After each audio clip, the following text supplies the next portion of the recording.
Well, Mark Skilton is a Professor of Information Systems at the University of Warwick. He joins us now from Coventry in the UK to talk about Apple's battle with US authorities. Mark, good to see you there. Thank you for your time. Can you just contextualise this then for us? What exactly is the FBI asking Apple to do? Well, yes, I mean, they describe it as a very specific, narrow case of one iPhone where they just want to get access to the data on that phone of the San Bernardino killer. The issue is that Apple now use very strong encryption, and even themselves cannot get access to this for the that particular phone because it was not backed up into what we call the cloud. So the standoff, in a nutshell, is between access to an encrypted phone by the FBI. Are you surprised that the tech industry, we've seen tech giants come out on different sides of the debate here with Bill Gates and Mark Zuckerberg sort of having different arguments? Is that a surprise? No, because I think what we're finding now is we're now in the 21st century of the connected economy. We're now using almost a black and white response to the explosion of data.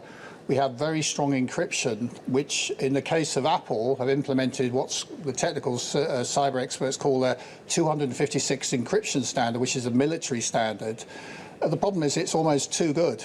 And then when you get specific examples like a terrorist attack or a issue where you must get hold of this information for citizen security, then we have a kind of breakdown of that powerful encryption. It then stops us from enacting laws that could protect us.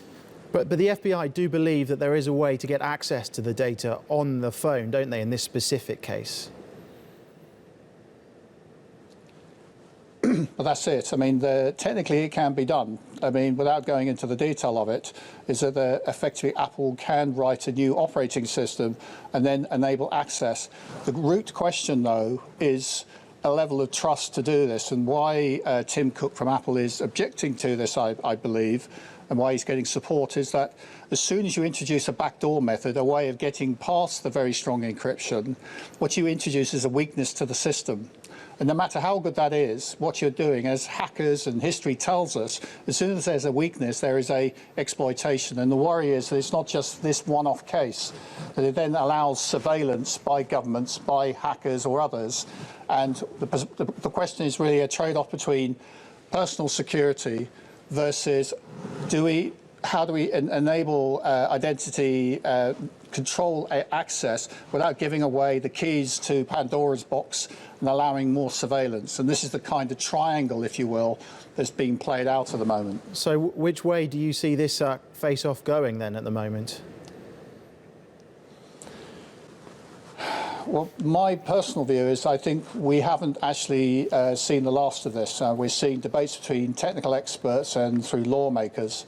To answer your question quickly, is I think there needs to be a new law around exposure to information so that this kind of specific extreme case can be get data access to it. That is a way of technically doing this, making sure there's backing up done to the cloud, for example. But also I think technology needs to improve. It's not just a blunt tool with very strong encryption.